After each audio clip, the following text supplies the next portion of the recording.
you're sitting or if you're lying, take a moment to check in with yourself. And if you're lying on the floor, the back of you will no doubt be in contact with the surface you're lying on, with your mat or your carpet. And if you're sitting on a chair, your points of contact will be your sitting bones and your feet.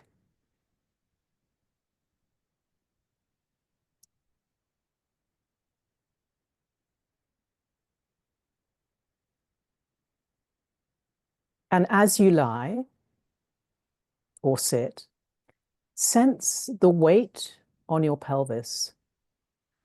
So if you imagine that you could divide your pelvis into two halves. You have a right side and a left side. And sense whether one side of your pelvis feels heavier than the other.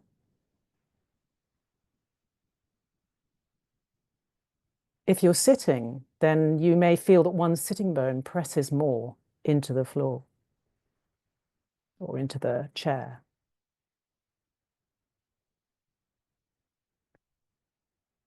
Notice also if you can feel this differential between the weight of the right side of your pelvis and the left.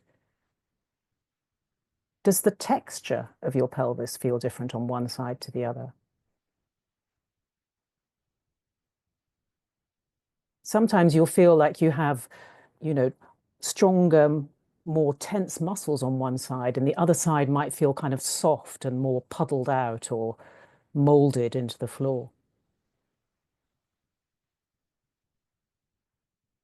And then in your mind's eye, you can certainly do all this session with your eyes closed if that helps you feel more internally or on a sensory level.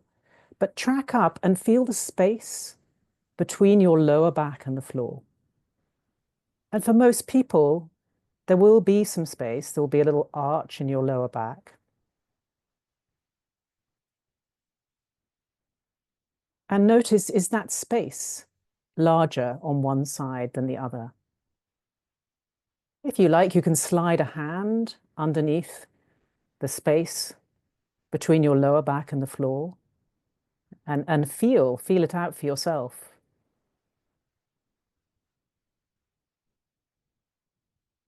And then the next part of you that's likely to be in contact is some part of the back of your chest. And if you're sitting, you might have to kind of fill in a floor that's behind you that your chest could be supported by. And sense, do you feel more of one side of the back of your chest than the other? Sometimes you might even feel a bit more rolled towards one side of your chest, and one shoulder might be more fully on the floor. If you're sitting, you might feel your chest is a little bit turned to the left or to the right.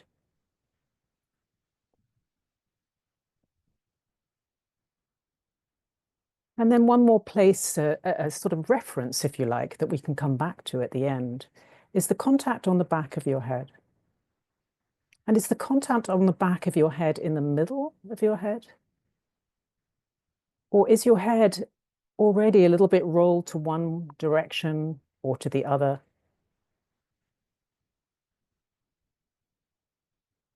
If you took where your gaze was directed towards the ceiling or in front of you, do you have a sense of whether your eyes are turned to the left, to the right?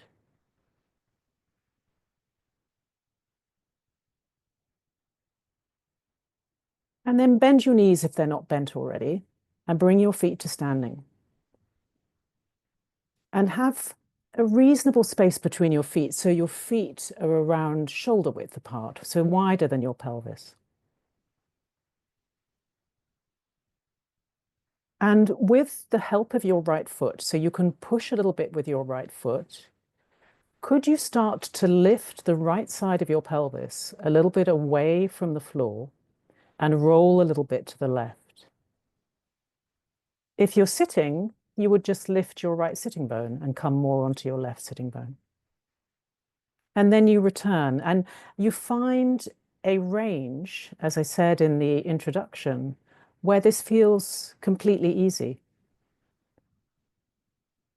And sometimes you'll find ease by moving where your supporting foot is. You could find that if you move it closer to you or more to the right, or play around a bit with where your foot is that you're pushing with.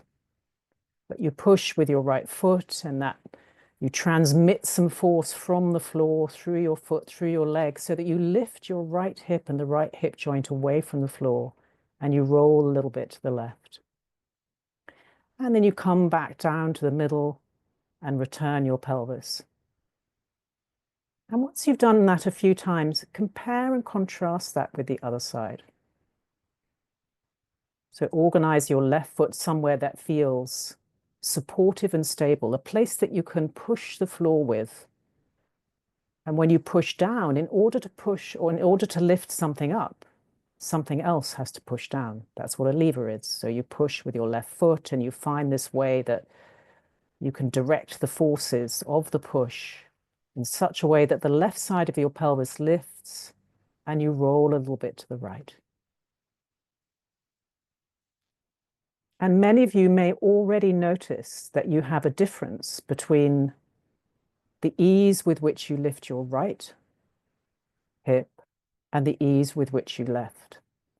If you go fast, it'll be really difficult to tell differences. So slow it down. And then I'm going to add a constraint. The constraint is you are not allowed to tilt your knees to the right and to the left. So in other words, your knees are going to stay facing the ceiling, and you have to find a way to lift the one side of your pelvis without your knees dropping over.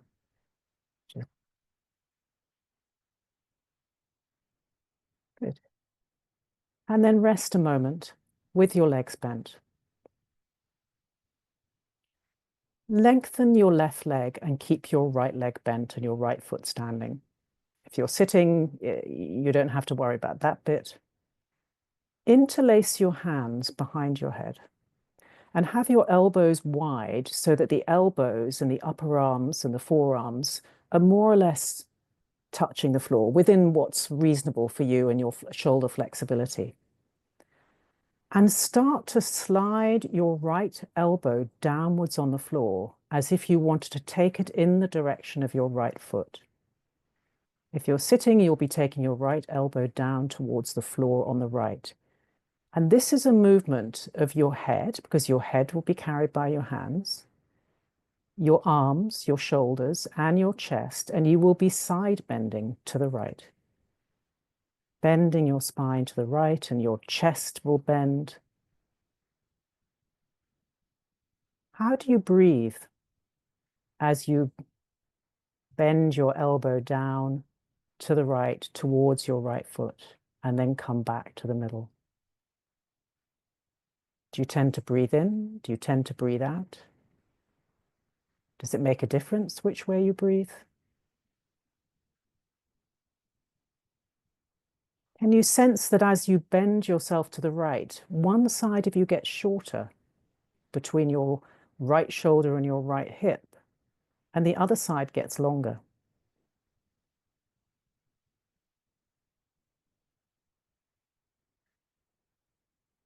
The next time that you're back to the middle, pause a moment and return to the movement of pushing with your right foot in such a way that you lift the right side of your pelvis a little bit and you roll across the back of your pelvis so that your weight comes onto the left side of you.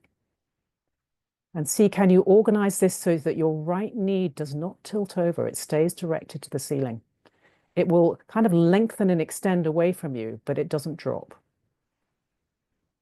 So you lift and lower the right side of your pelvis with the help of the foot and this miraculous physical principle where whatever you push down lightens something else somewhere else. And now as you push with your foot, could you side bend by taking your elbow down towards your right foot? So as you push with the right foot and the right hip lifts, could you take your right elbow downwards? And as you return the right side of your pelvis, could you bring your head, your shoulders, and everything back to the middle?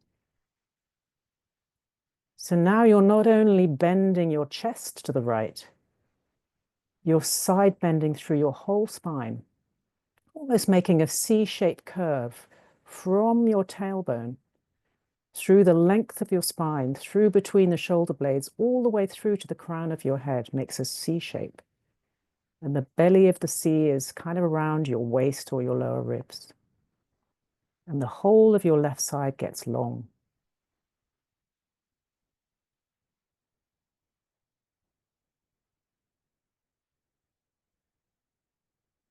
The next time that you come back to the middle, let your arms come back down by your sides and return to where you started. So if you had your legs long at the start of the session, lengthen them. If you had your legs bent, you can bend them. And observe, how is the weight on the back of your pelvis now? You've done one side. Do you feel more even or more asymmetrical? And what about the space between your lower back and the floor? Under the left side of your lower back and the right side of your lower back? Has that changed? We've done a lot of shortening the right ribs, the right side of the ribs. Do they feel short as you lie there? Do they feel shorter than the ribs you've been lengthening? And what about the contact on the back of your head? Has that changed? Roll your head a little to the right and a little to the left, just an easy, small range of motion. You're rolling the point of contact across the back of your head. Feel which direction your head rolls more easily.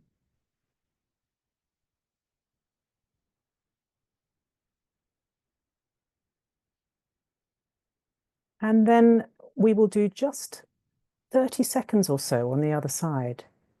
So keep your left leg bent, lengthen your right leg, and pick whichever of those movements you would like to explore on this side. So you could merely do the push with the left foot and the lifting of the left hip joint to roll across.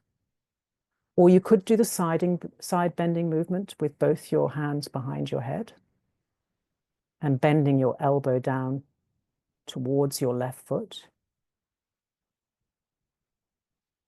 You could do the combination. You could push with your left foot, lift your left hip joint and side bend with the elbow, with your head, with your chest. But do it really small because you haven't done much on this side. You want to kind of come into it, not cautiously, but with consideration that you haven't oiled this side quite as much as you have the other. And one way to tell whether you're working a bit too hard is if you find there are moments where you interrupt your breath, then just back off a little bit, do a little bit less. You can even imagine it. We know that imagining movement can actually change the neuromuscular signals. And you can improve your coordination just through imagination. And then come back to the middle. Let your arms rest by your sides, or if you're sitting, you let them rest on your legs, and sense and observe the quality of the contact of the back of yourself on the floor now, or the quality of the contact of your sitting bones on the chair.